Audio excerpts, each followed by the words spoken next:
Hello everyone, আমি সৌপালি। আমার নতুন একটি ভিডিওতে সবাইকে অনেক অনেক স্বাগত জানাই। আশা করি সবাই খুব ভালো আছেন। তো আজ শ্রাবণ মাসের প্রথম সোমবার, তাই মা আর আমি চলে এসেছি সকাল সকাল মিষ্টি কিনতে। মন্দিরে পুজো দিতে যাব।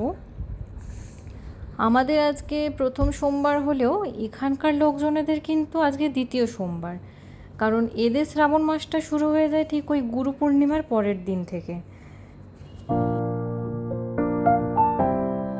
তো এদিকে মাকে আমি বলে দিয়েছিলাম যে এই মিষ্টিগুলো নাও। মা আর আমি দুজন মিলে মিষ্টি পছন্দ করে নিয়েছি। তো যাই হোক, এবার মিষ্টিটা নিয়ে নিই, তারপর মন্দিরে যাই।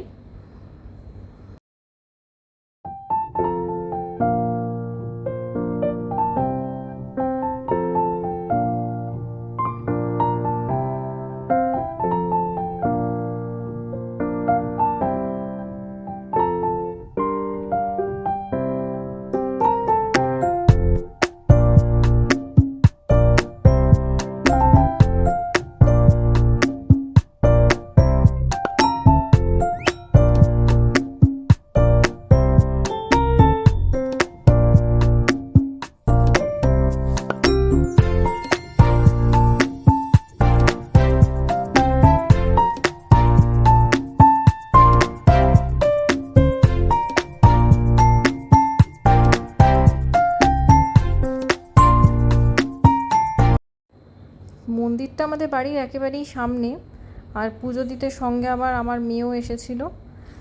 তো যাই, এবার বাড়ি ফিরি। আজকে ব্রেকফাস্টে মা আর আমি একটু ফ্রুট স্যালাড খাবো। তো ফ্রুট স্যালাড বানানোর জন্য ওই বাড়িতে যা যা ফল থাকে, যেরকম কলা, শসা, আপেল, একটু বেদানা, আর এর মধ্যে একটু দই দিয়েছিলাম, একটু চিয়া সিডস, অল্প ভাজা মশলা, অল্প গোলমরিচের গুঁড়ো দিয়ে ভালো করে মিক্স করে নিলেই এটা খেতে ভীষণ সুন্দর লাগে।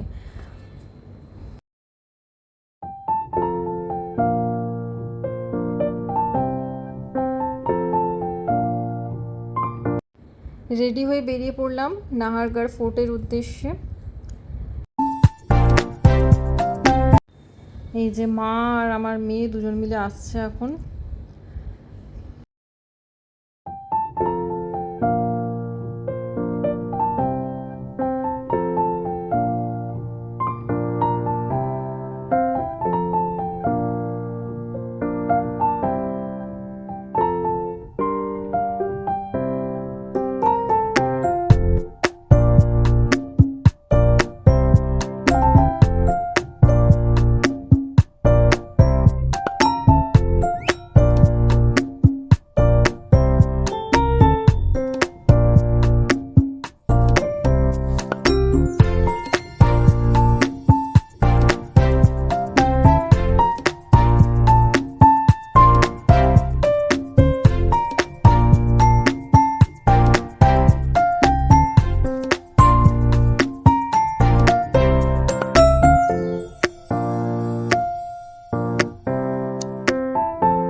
আমরা পিঙ্ক সিটিতে পৌঁছে গেছি।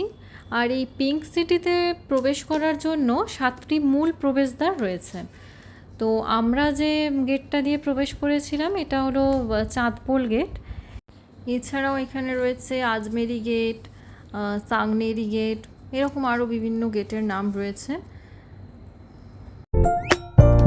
এই পিঙ্ক সিটির ভেতরে ভীষণ সুন্দর সুন্দর সমস্ত মার্কেট রয়েছে, যেরকম বাপু বাজার, জোহারি বাজার, ছোটি চৌপাট, বড়ি চৌপাট, বিভিন্ন ধরনের মার্কেট রয়েছে। আর পিঙ্ক সিটির ভেতরটা সন্ধেবেলাতে তো অসাধারণ সুন্দর লাগে দেখতে। ঘুরতে বেরিয়েছি আর সাথে যখন বাবিয়া আছে, খাওয়া দাওয়া তো চলবেই। তো ডালমুট দিয়ে আমাদের আজকের খাওয়া দাওয়া শুরু হলো। খেয়ে দেখি কেমন লাগছে। ভালোই খেতে কিন্তু ডালমুটটা।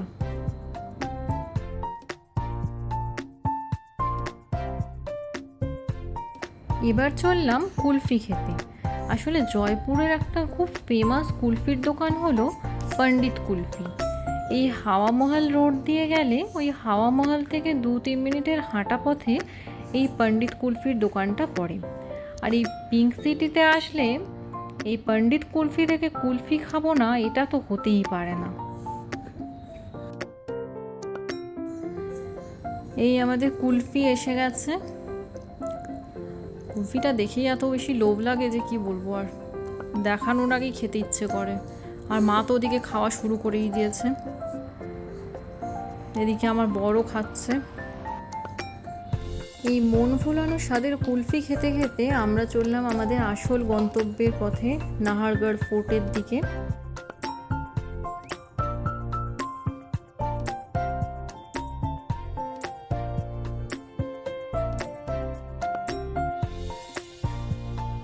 এই যে সুন্দর রাস্তাটি, এই রাস্তার ঠিক ডান দিকেই রয়েছে জলমহল। আজকে সময়ের অভাবে আর এই জলমহলটা দেখাতে পারলাম না, তবে একদিন এই জলমহলটাও খুব সুন্দর করে ভিডিও করব।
এই আমরা চলে এসেছি নাহারগড় ফোর্টের রাস্তায়।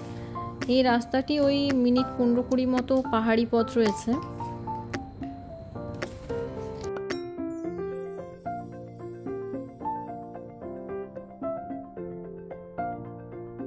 এই নাহারগড় ফোর্ট জয়পুরের অন্যতম বিখ্যাত এক পর্যটন কেন্দ্র। এই দুর্গটি নির্মাণ করেছিলেন মহারাজা দ্বিতীয় সওয়াই জয় সিং 1710 সালে। আর এই দুর্গের বিশেষ আকর্ষণ হলো এখান থেকে জয়পুর শহরটির অসাধারণ সুন্দর দৃশ্য উপভোগ করা যায়। এছাড়াও এখানে রয়েছে শীষমহল, সানসেট পয়েন্ট, এছাড়াও আরও বিভিন্ন জিনিসপত্র রয়েছে দেখার জন্য। আর এই দুর্গটি সেই সময় আমের ফোর্ট ও জয়গড় ফোর্টের সাথে একত্রে জয়পুরের প্রতিরক্ষা ব্যবস্থারও একটি অংশ ছিল।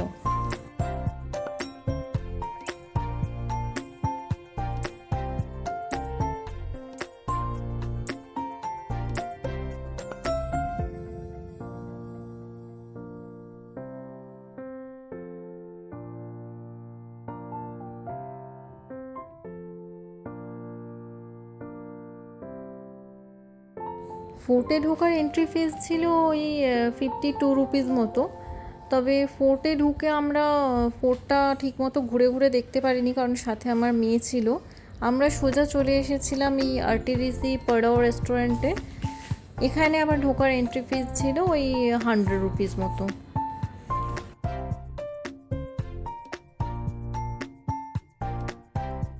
এই মা আর আমি এখন আমার মেয়েকে নিয়ে ধীরে ধীরে পাহাড়ের ওপর উঠছি। আর চারিপাশের পরিবেশটা ছিল ভীষণ সুন্দর।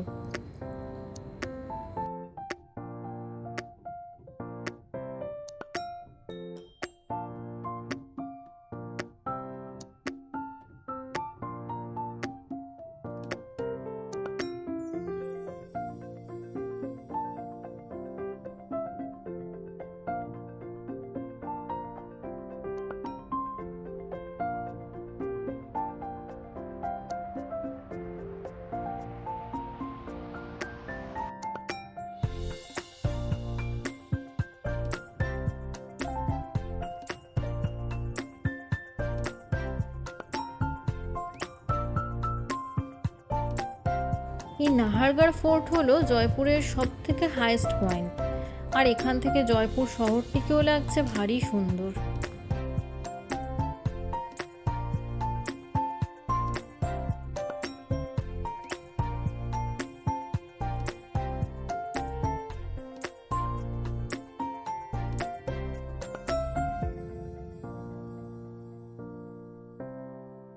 আমি আর মা একটু চারিপাশটা ঘুরে ঘুরে দেখছিলাম।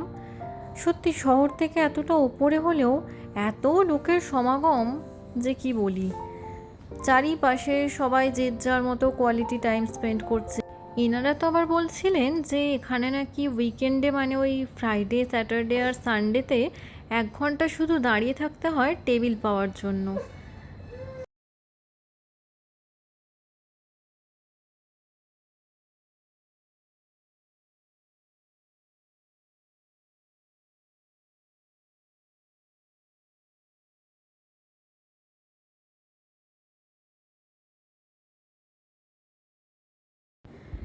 এখানে আমাদের স্ন্যাক্স চলে এসেছে। আর স্ন্যাক্সে আমরা নিয়েছিলাম ওই মাশরুম টিক্কা আর লাইম সোডা। আর তার সাথে ওনারা আমাদের রাজস্থানের লোকগীতি শোনাচ্ছিলেন।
মেন কোর্সে ছিল পনির বাটার মশলা আর ডাল ফ্রাই। এখানে খাবারের টেস্টও ছিল ভীষণ সুন্দর। তো এইভাবেই কাটলো আজকে আমাদের এই অসাধারণ সুন্দর সন্ধেটা। আশা করি আমার আজকের এই গল্পটি আপনাদের ভালো লেগেছে। যদি ভালো লেগে থাকে তাহলে প্লিজ একটা লাইক করে শেয়ার করে দেবেন। আর সাবস্ক্রাইব করতে কিন্তু ভুলবেন না। টাটা।